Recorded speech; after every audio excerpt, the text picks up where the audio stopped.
Welcome to my channel, where we help you improve your English skills with engaging stories, tips, and tricks. In today's lesson, we will talk about handling mistakes while learning English and how to remember words better. I'll share some interesting insights from a classroom scenario, but I've also added some personal experiences and examples to make this more engaging and relatable. This is a long lesson, but I promise it will give you some powerful tools for learning English. How I handle mistakes. Let's start with a story about handling mistakes. Last week, on a regular Tuesday, I went to school here in Lagos, Nigeria. One of the students, Emily, raised her hand and asked a very interesting question. She said, "I want to practice speaking with the people around me, but I'm afraid of making mistakes. I don't want to sound stupid. Can you help me?" Our teacher smiled and said, "Emily, this is such a good question. The fear of making mistakes is something that many people experience. But let me tell you what I believe is the best approach." She continued, "Making mistakes is actually a crucial part of learning. I have a lot of experience with this, not just because I'm an English teacher, but because I've also learned new languages myself. In fact, I'm currently learning French, and guess what? I make plenty of mistakes when I speak French. But the reason I don't care about those mistakes is simple. When I was learning my native language, I didn't care about mistakes either." The room was silent as everyone listened. "Think about it," she said. "When you were a child learning to speak your first language, did you worry about making mistakes?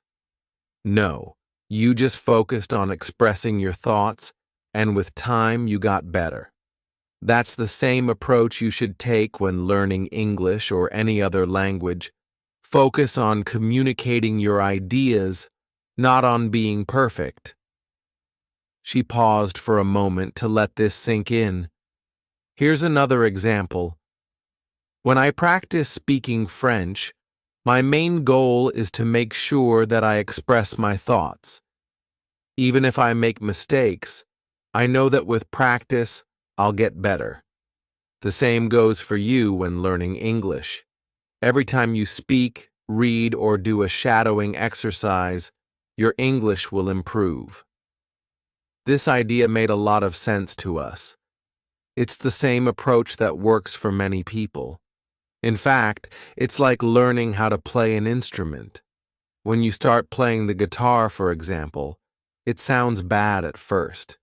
You make mistakes, hit the wrong strings, and struggle with the chords, but you don't give up, right?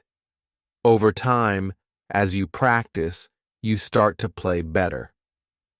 The same thing happens with English. You can't avoid mistakes at the beginning, but those mistakes help you learn and grow. Overcoming the fear of mistakes. Our teacher then added something that really stuck with me. "You should have the same attitude as a 2-year-old child," she said. "Children at that age make plenty of mistakes when they speak, but they don't care. They just keep trying. And by the time they're 3 or 4, they make fewer mistakes and can communicate very well. Around 2,000 words. So, it's completely normal to make mistakes from time to time.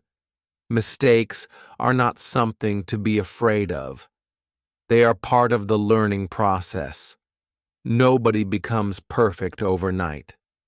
Even native speakers make mistakes. Think about public figures like politicians or business leaders. When they speak on television or in front of large audiences, they sometimes make mistakes too. But do they stop speaking? No. because they care more about sharing their ideas than worrying about making small errors. That's exactly how you should approach your English learning journey. Don't aim for perfection right away. Instead, focus on progress. Every mistake you make is a step toward getting better. How I remember words. The next day, on Wednesday, I went to class again. This time, another student named Ryan had a question. He said, "I've started reading more, and I feel like it's helping with my grammar, but I'm having trouble remembering new words. I look them up in the dictionary, but sometimes when I see the same word again, I forget its meaning. Can you help me?" Our teacher nodded and said, "Ryan, that's a common problem, and it's completely normal. When we learn new words, our brain needs to go through several stages before we can remember them well." She explained that there are 5 phases when learning new words. 1. Phase 1. This is when you see or hear a new word for the first time. You don't know its meaning, so you look it up in the dictionary. Second phase 2. You see the word again, but you still don't remember its meaning clearly. You look it up again.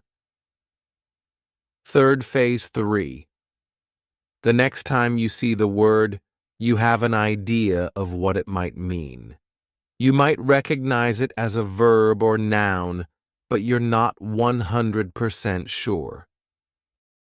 Fourth phase. 4. At this point, you know the meaning of the word when you see it, but you can't yet use it in conversation. This is called passive vocabulary.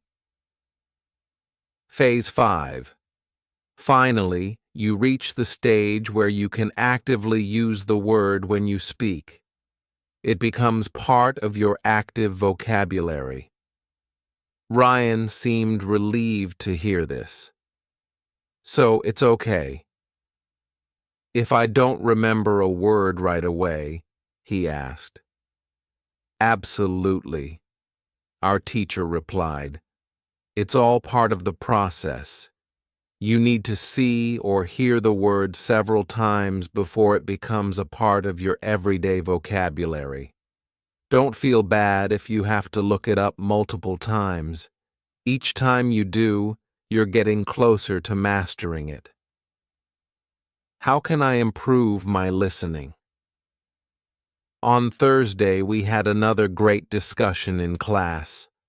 One of the students, Lily, asked a question about improving her listening skills. She said, "I can read and write in English, but I struggle to understand people when they speak quickly. How can I improve my listening?" Our teacher smiled and said, "Lily, improving your listening skills is key to becoming fluent. Listening is a big part of communication because if you don't understand what others are saying, it's hard to respond." She explained that there are a lot of resources available online, such as podcasts, audiobooks, and English movies, but she said it's important to choose the right materials. When you listen to something in English, make sure you understand at least 95% of the words. If there are too many new words, it's better to read the transcript first so you can familiarize yourself with the vocabulary. She also gave some great advice. When you listen, don't focus on learning new words. The goal of listening is to understand the message. As you listen to more and more content at your level, your listening skills will naturally improve. You'll start to pick up on common phrases, sentence structures, and the rhythm of the language. Conclusion. In conclusion, learning English or any language is a journey full of mistakes, but those mistakes are your stepping stones to success. Whether you're learning how to handle mistakes, remember new words, or improve your listening skills, it all comes down to practice and patience. Remember, no one starts out perfect, but with each mistake, you're getting better. At Unlock English, we believe in the power of practice, and we're here to help you every step of the way. So, keep speaking, reading, listening, and most importantly, keep making those mistakes. They are the key to your progress.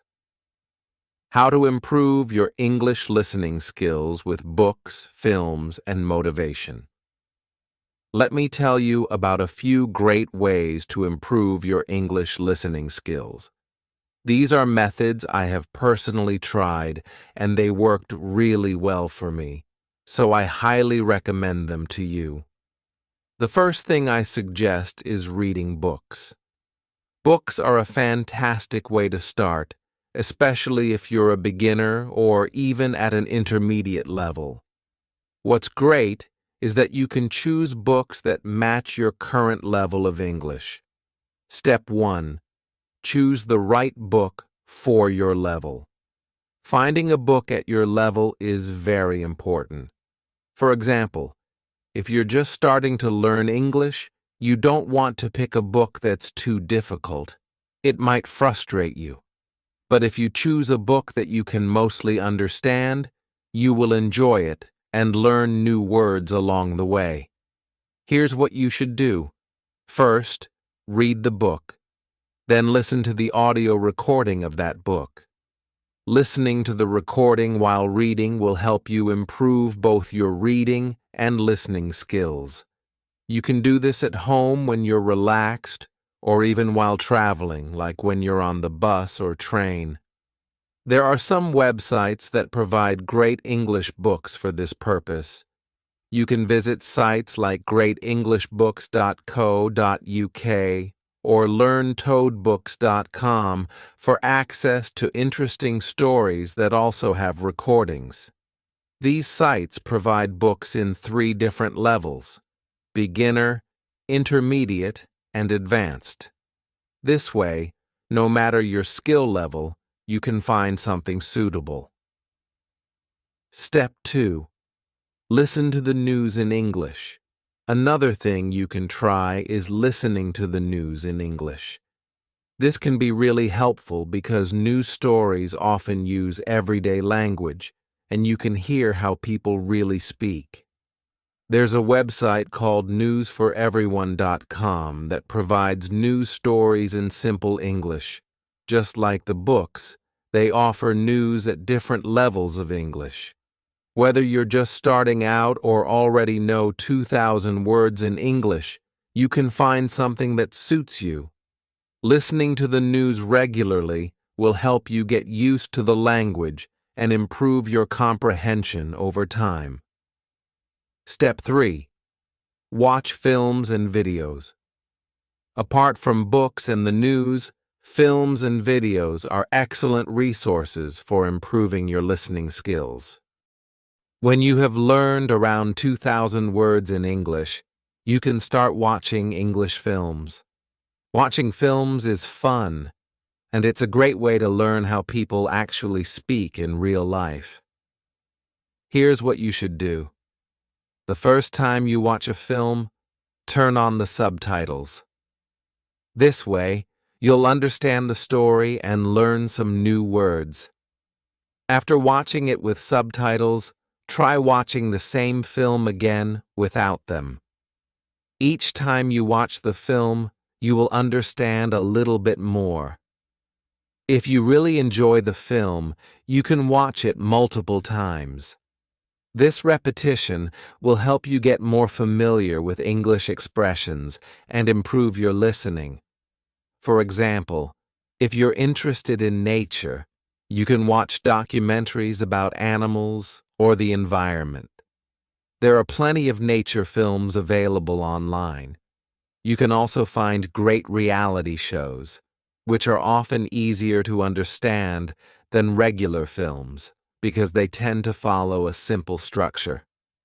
Watching something that interests you will make learning English much more enjoyable. Step 4. Spend 30 minutes a day listening. The more time you spend listening to English, the faster you'll improve. Try to listen for at least 30 minutes every day. You can listen to anything: books, news, films, or even music.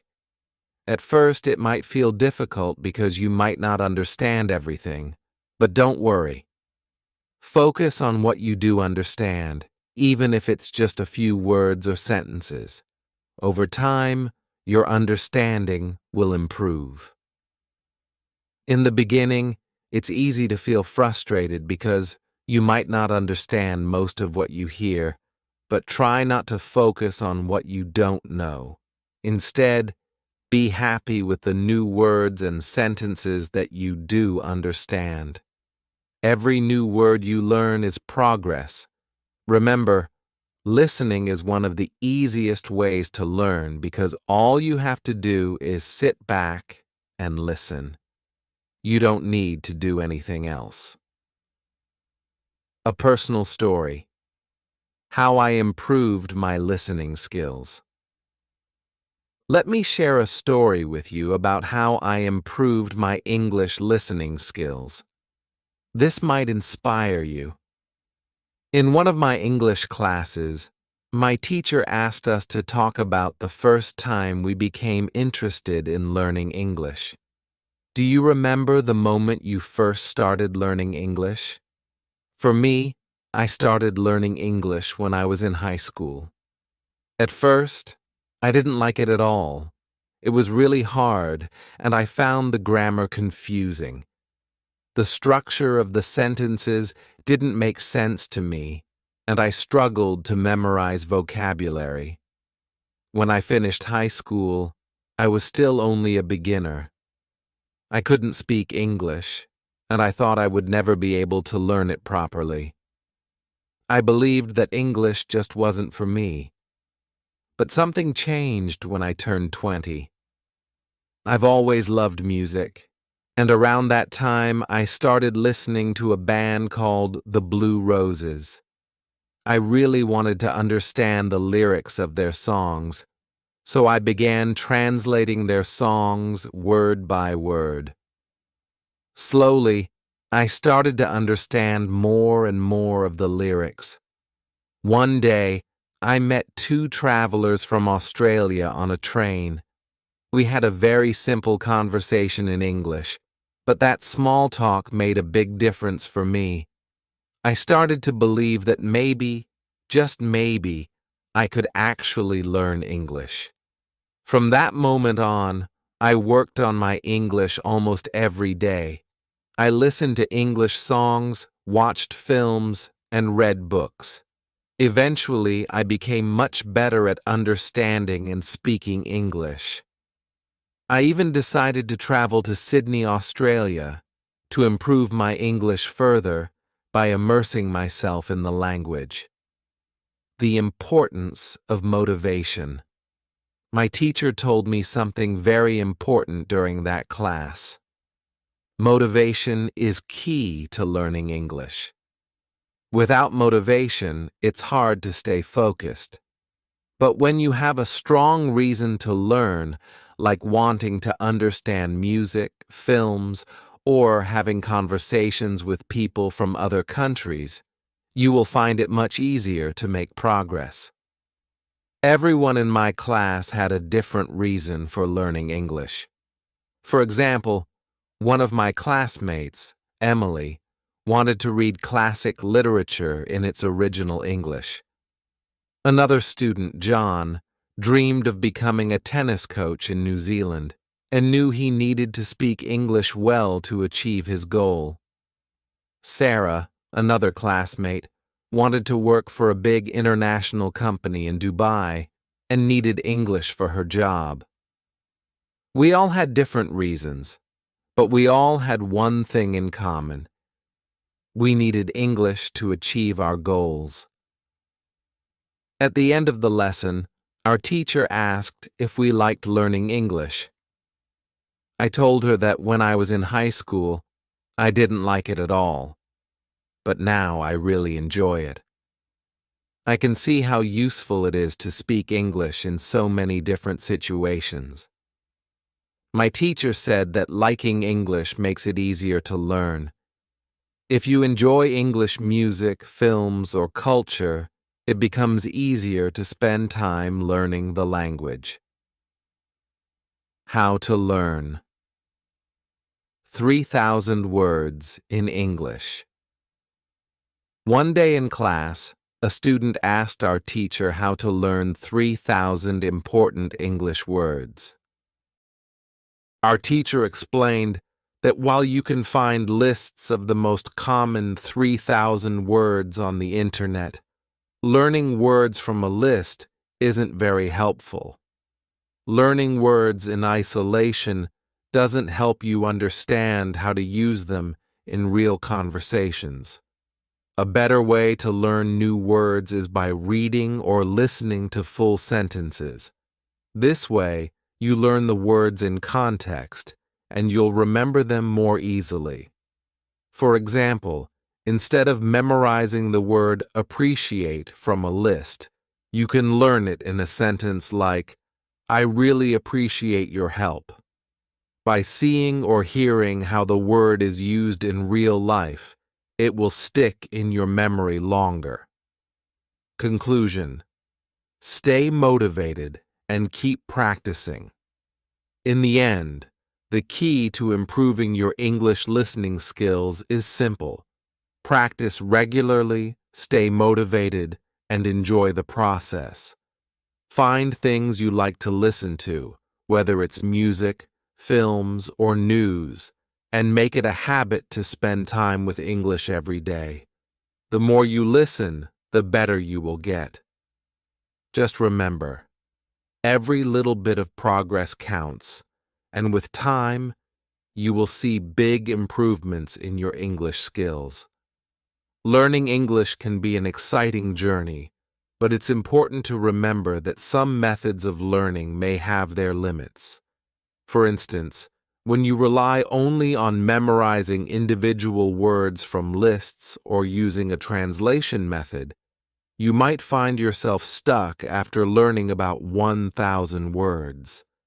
This approach can be slow, and there are much more effective ways to build your vocabulary and language skills. One of the best methods is reading. If you're a beginner, it's a great idea to start with simple books. A perfect example is Robinson Crusoe in Simple English. You can easily find this version on websites dedicated to beginner readers, or even at your local bookstore. Just search for Robinson Crusoe for beginners, and you'll likely find a version that suits your level. This book introduces new words in a natural context, which makes it easier to understand and remember them. There's an interesting rule about language learning. Every important word for you will keep showing up in your life until you eventually learn it. This is very similar to how children learn their first language. When we are kids, we don't study from word lists. Instead, we hear and use the language in our daily lives. Words that are important to us, like milk, food, or play, come back again and again in conversation. Eventually, without even trying too hard, we understand and know these words. For example, think about the word Google. It's now a verb in many languages. No one learns this word from a vocabulary list, yet everyone seems to know what it means. The first time you heard the word Google, you probably didn't know what it meant. But as you heard it more often in different contexts, you began to understand it. Maybe someone said, "I'll Google it for you," or "You can find the answer on Google." After a while, the meaning became clear. This is a great example of how we naturally pick up new words when we use a language regularly. This method is much more effective than memorizing lists of words. You don't need to spend hours studying vocabulary from flashcards or apps. Instead, immerse yourself in English by reading interesting stories, watching videos, or having conversations. When you use the language frequently in your daily life, new words will naturally become a part of your vocabulary. Let me share a story about a student learning English while working in a cafe. This student, let's call her Emma, lived in a small town in Canada. After school, she worked at a cafe serving customers, who mostly ordered coffee and sandwiches. At first, she found the job easy because the customers always used the same words: coffee, sandwich, thank you. These were words Emma heard every day, and she quickly became confident in her ability to communicate. As Emma's confidence grew, she started to have longer conversations with the regular customers. She felt proud that she could understand them, and they often complimented her on her English. Everything was going well until one day, something unexpected happened. One Tuesday afternoon, 2 new customers came into the cafe. They were a married couple from Australia visiting Canada on vacation. The man spoke to Emma, but she couldn't understand him at all.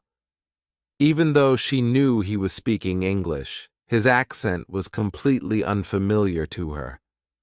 Emma thought maybe he was asking for something the cafe didn't have, so she called her boss over to help.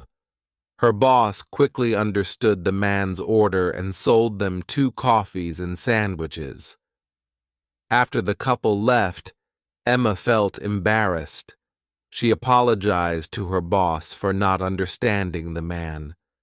Her boss reassured her, saying it was perfectly fine and that this kind of thing happens all the time. The couple was from Australia, her boss explained. Their accent is different from what you're used to hearing here. Still, Emma felt frustrated. The next day, she told her English teacher what had happened. "I felt really silly," she said. "I've been working at this cafe for months, and I thought my English was good enough for the job, but when I couldn't understand that customer, I started doubting myself." Her teacher smiled and told her, "You shouldn't feel bad at all. You've been practicing English here in Canada where people speak with a Canadian accent. But the Australian accent is different. Your ears just aren't used to it yet. This happens to everyone when they hear a new accent for the first time. It doesn't mean your English is bad. You just need to give yourself time to adjust." The teacher went on to explain that it usually takes about 2 weeks to get used to a new accent. She suggested that Emma watch movies or TV shows from Australia. "This will help you train your ears," she said. "Soon you'll be able to understand the Australian accent without any problems." Emma felt much better after talking to her teacher. She decided to follow the advice and started watching Australian sitcoms after work. Slowly but surely, she noticed that she was beginning to understand the characters' accents more easily. A few days later, something similar happened at the cafe. This time, 2 women from Italy came in. Their English was very basic, and Emma could tell they were struggling to communicate. Her boss, who was serving them, quickly adapted her language to make the conversation easier. Instead of using long, complex sentences, she spoke in short phrases like 2 coffees and anything else. She even pointed to the items on the menu to help the women understand. Emma was impressed. After the customers left, she told her boss, "It was amazing how you changed your English so they could understand you." Her boss smiled and said, "It's important to make everyone feel comfortable, no matter how well they speak English. If they feel like they can communicate here, they'll keep coming back." Emma realized that language is not just about speaking perfectly, it's about communication, making sure that both sides understand each other, no matter the level of fluency.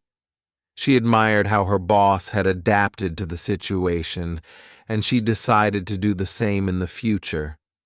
By listening more carefully, adapting her speech, and being patient, Emma became better at her job and more confident in her English skills. In the end, the key to learning English, or any language, is to use it as much as possible. Don't rely too much on word lists or flashcards. Instead, read books, watch movies, and have conversations with people. Each time you encounter a new word or a different accent, you're training your brain to understand more of the language. With enough practice, you'll keep improving. You'll soon find yourself becoming more fluent and confident, just like Emma. Thank you so much for watching this video. I hope you found it helpful and learned something new. Remember, practice makes perfect, and the more you immerse yourself in English, the better you'll get. If you enjoyed this story and want to keep improving your English with more tips, lessons, and stories like this, please hit the subscribe button and turn on notifications so you never miss a video.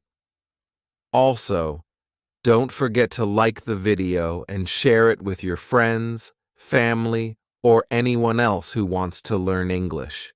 Together, we can help more people become confident English speakers. See you in the next video.